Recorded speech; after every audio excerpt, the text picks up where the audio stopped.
سر یہ جو نظام ہدایت ہے ہر چیز کی ایک سسٹم ہے نا، اور اللہ تعالیٰ نے یہ پوری فطرت کے مطابق یہ کائنات تشکیل دی، اس میں انسان کو بھیجا اور ہدایت دی، تو اس کا بھی ایک سسٹم ہوگا نا سر.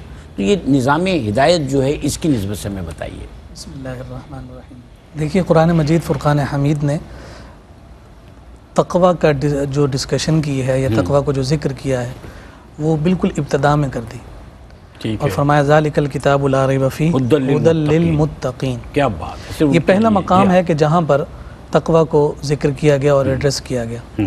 اس سے ہمیں اندازہ لگایا جا سکتا ہے کہ جو صاحب ایمان ہے اس کی منزل کا ربط اور اس کی منزل کا جو تعلق ہے وہ تقوی کے ساتھ ہے.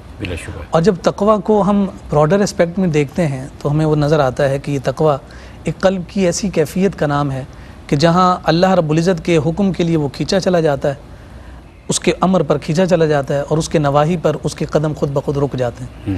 یہ وہ کیفیت ہے جو انسان کے باطن میں پیدا ہوتی ہے. اور قرآن کا مقصود یہ ہے کہ قرآن انسان کو ہدایت عطا کرتے کرتے اس مقام پر پہنچا دیتا ہے کہ تمام قسم کی ہدایات کا نور جب اس کی جانب متوجہ ہو جاتا ہے تو پھر وہ خود بخود اس ڈگر اور اس سمت پر چل پڑتا ہے کہ جس سمت پر اس کی منزل جو ہے وہ اللہ رب العزت کا قرب اور اللہ رب العزت کی معرفت ہی ہے. کیا بات. پھر آپ یہ دیکھیے کہ جب اسی نظام ہدایت کی ہم بات کرتے ہیں جو قرآن ہمیں عطا کر رہا ہے، اس میں آپ اس جانب جب آپ توجہ کرتے ہیں کہ دنیا کے معاملات میں ہم یہ دیکھتے ہیں کہ ہمیں کوئی شخص بتاتا ہے کہ اس رستے پر چلنے والا اس اعتبار سے فلاں وقت پر فلاں منزل پر پہنچ سکتا ہے.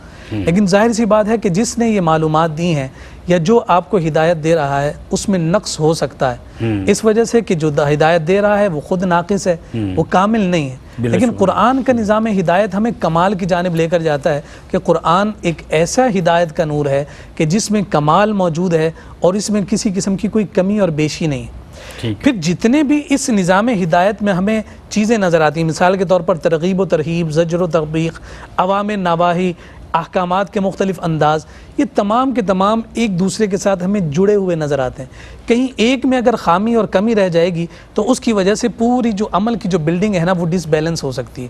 ایسی یہ جو پک اینڈ چوز کا ہمارا معاملہ ہے، ہم تقوی کے اصول کے لیے یا رب کی معرفت کے اصول کے لیے احکامات شریعہ میں سے جو پک اینڈ چوز کا معاملہ کرتے ہیں، اس کے ذریعے سے جو نظام ہدایت ہے وہ پورا کا پورا متزلزل ہوتا ہے، چونکہ یہ ساری کی ساری چیزیں ایک دوسرے کے ساتھ جڑی ہوئی ہیں. نماز ہے، نماز کو اللہ رب العزت نے بے حیائی کے ساتھ اس اعتبار سے جوڑا کہ یہ تم نماز کی ڈگر پر چلتے رہو گے تو دوسری چائز بالکل کلیئر ہو جائے گی. لیکن جب یہاں نقص پیدا ہوا، چونکہ یہ عبادت اور عبادت ریاضت کا نام ہے، جب یہاں ہمیں تکلیف محسوس ہوتی ہے نماز ادا کرتے ہوئے تو خود بخود دوسری سمت جو ہے جو نواہی کا امر ہے وہ مضبوط ہونے لگ جاتا ہے. تو یہ جو ڈس بیلنسنگ ہے یہ تب ہی مکمل ہوگی کہ جب ہم اس نظام ہدایت کو کامل طریقے سے، کامل اور اکمل طریقے کا معاملہ کیا ہوگا کہ اس میں پھر انسان کی اپنی مرضی کا دخل نہیں ہوتا، بلکہ اس کامل ہستی کی مرضی کا دخل ہوتا ہے کہ جس کی جملہ احکامات میں کسی قسم کا کوئی سقم نہیں.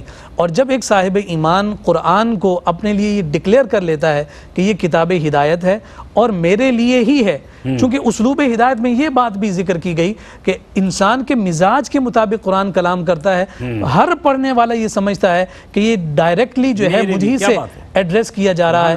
اس لیے کہا کہ اس نظام ہدایت میں جو قرآن مجید فرقان حمید ہمیں عطا کر رہا ہے، اس میں ہمیں کامل طریقے سے اللہ کی مرضی کے مطابق اپنے آپ کو ڈھالنا ہے. وجہ کیا ہے؟ جب آپ نے اسے رب کا کلام ڈکلیئر کیا، رب کی توحید کا آپ نے اعلان کر دیا، مصطفیٰ کی رسالت اور تمام انبیاء رسول اور کتب پر ایمان لے کر آ گئے، اس کا نتیجہ کیا ہے؟ یعنی اس کا مطلب کیا ہے؟ ان اللہ اشترى من المؤمنین انفسهم واموالهم بان لهم الجنہ. اب ہماری منزل کیا ہے؟ جنت. ہم طالب کس کے؟ جنت کے. ہم قصد کس کے کر رہے ہیں؟ جنت کے. اللہ رب العزت نے جنت ہمیں عطا کی ہے کس وعدے کی بنیاد پر؟ وعدہ یہ ہے کہ ہم نے اپنی ذات کو یعنی اپنی جان اور اپنے مال کو فروخت کر دیا ہے اللہ رب العزت کے لیے. پھر اس کے بعد کوئی اپنی مرضی یہاں داخل نہیں. اس نظام ہدایت سے استفادہ مکمل طور پر وہی حاصل کر پاتا ہے جو حقیقی معنوں میں رب ذوالجلال کے اس نظام ہدایت کے صاحبان کے نیچے کامل اور اکمل طریقے سے سر جھکائے ہوئے نظر آتا ہے. سبحان اللہ.